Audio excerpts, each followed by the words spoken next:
ప్రభుని ఆరాధించుదాం, ప్రభు మనకి ఇచ్చిన ఆజ్ఞను పాటించుదాం. సంఘముగా కూడుకునేటప్పుడు మనల్ని మనం పరీక్షించుకొని ప్రభు మన కొరకు ఎలాగ బలియాగమయ్యారో అలా మనకి ఆయన శరీరాన్ని, రక్తాన్ని మన కోసం అందుబాటులో ఉంచారు.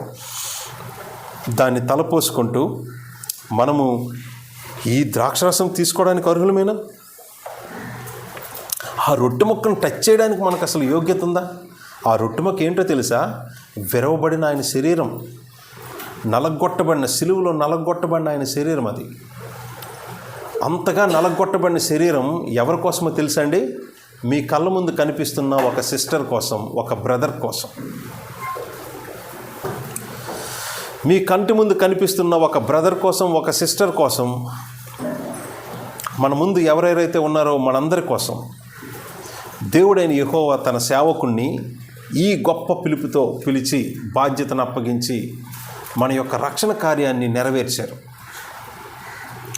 మన కళ్ళ ముందున్న ప్రతి క్రిస్టియన్ అని మీకు తెలిస్తే, ప్రభువు నమ్ముతున్నాడు వ్యక్తి అని మీకు తెలిస్తే, యేసుక్రీస్తు ఎవరినైతే తండ్రి అని పిలిచారో మనకి తెలిసిన ఒక బ్రదర్ అయినా ఒక సిస్టర్ అయినా అదే దేవుణ్ణి తండ్రి అని పిలిచారంటే, ప్రభు అయిన యేసుక్రీస్తు గురించి మనకేం తెలుసో, యేసుక్రీస్తును ప్రభువా, యేసయ్య అని మనం ఎలా పిలుస్తున్నామో అలాగే పిలుస్తున్న ఒక బ్రదర్ అయినా సిస్టర్ అయినా ఈ లోకంలో ఎక్కడున్నా, ఇదే చర్చ్ అని కాదు, ఎక్కడున్నా వాళ్ళు యేసు ప్రభువునే ప్రభు అంటున్నారు. ఆయన యొక్క తండ్రినే వాళ్ళు కూడా తండ్రి, దేవా, ఫాదర్, హోలీ ఫాదర్ అని అంటున్నారంటే ఇంకా మీరు ఆ వ్యక్తి విషయంలో చాలా జాగ్రత్తగా ఉండాలి.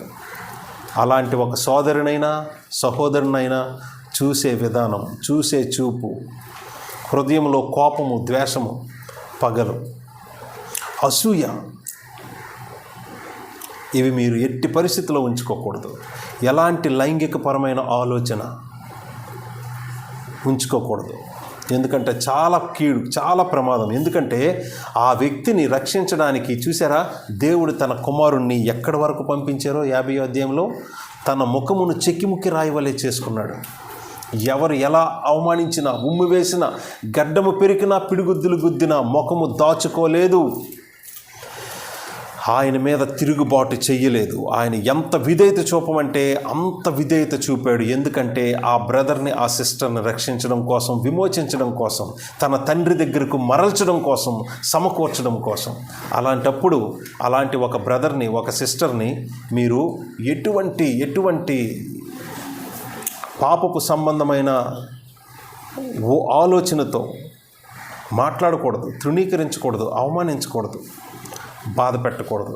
ఇంకా బాధ ఏదో మనమే పడి దేవుని యొక్క కోపాన్ని తప్పించుకోవాలి. కానీ ఏ బ్రదర్, ఏ సిస్టర్, ఏ సేవకుని పట్ల కూడా మీరు గుర్తుంచుకోండి మాట, మనం బ్రదరు సిస్టర్సే అనుకుంటాము, కానీ సేవకుల పట్ల కూడా, ఏ సేవకుని పట్ల కూడా మీరు హృదయంలో చేదునుంచుకోవద్దు,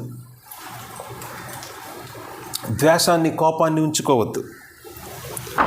జాగ్రత్త పడదాం, మనల్ని మనం పరీక్షించుకుందాం, ప్రభు దగ్గర మొత్తం ఒప్పేసుకొని, ఇదిగో ఇది మంచి టైం, ఇంకేదైనా బ్యాలెన్స్ ఉండిపోయిందేమో, నీ ప్రభుతో నువ్వేదైనా విషయంలో సమాధానంతో లేవేమో, అది నీకేదైనా కీడు తెచ్చి పెడుతుందేమో. కాబట్టి ఏదో కీడు మన మీదకి రాకమునిపే అన్నలు, అక్కలు, పిల్లలు దయచేసి మాట ఆలకించండి. ఏదో ఒక పాపం విషయంలో, ఏదో ఒక బ్రదర్, సిస్టర్, సేవకుల విషయంలో మన హృదయంలో ఉన్న కోపమో, ద్వేషమో, అసూయో, లేక ఇంకేదైనా అపవిత్రమైన ఆలోచన, దృష్టిలో, చూపులో, దానివల్ల మనకి, మన కుటుంబానికి, మన ఆరోగ్యానికి, మన ఫైనాన్షియల్ ఆశీర్వాదాలకి ఏదైనా కీడు తెచ్చుకుంటామేమో, ఆటంకం తెచ్చుకుంటామేమో అని జాగ్రత్త పడి, ఇదిగో ఇది మంచి సమయం, ప్రభు దగ్గర రికన్సైల్ అవ్వాలి, సమాధాన పడాలి. ఏ బ్యాలెన్స్ ఉంచుకోవద్దు, మొత్తం బ్యాలెన్స్ అంతా క్లియర్ చేసుకోండి. ఇదిగో ప్రభు అయిన యేసు తన రక్తాన్ని మన ముందుకు ఎందుకు ఇచ్చారంటే, ప్రభు నీ రక్తంతో నన్ను కడుగు, ఇంక ఏ విధమైన పాపం బ్యాలెన్స్ లేకుండా మొత్తం కడిగి ఇక్కడి నుంచి మరలా చూడు ప్రభు, నేను నిన్ను కనపరుస్తానని ప్రభువుకి మాటిద్దాము. ప్రభువుకు మాటిచ్చి యేసుక్రీస్తు శిష్యులుగా నమ్మకమైన సేవని చేయడానికి ప్రభు యొక్క శక్తి పొందుకుందాము. ప్రార్థనలో ఇందులో చేతులు పెడదాం. రొట్టె ద్రాక్షరసం కోసం శ్రీకాంత్ గారు ప్రార్థన చేస్తారు. రొట్టె ద్రాక్షరసం కోసం డేవిడ్ అన్నగారు, అలాగే అక్క ఝాన్సీ అక్క గారు ఈ రొట్టెను, ద్రాక్షరసాన్ని మనకి పంచిస్తారు. ప్రార్థన.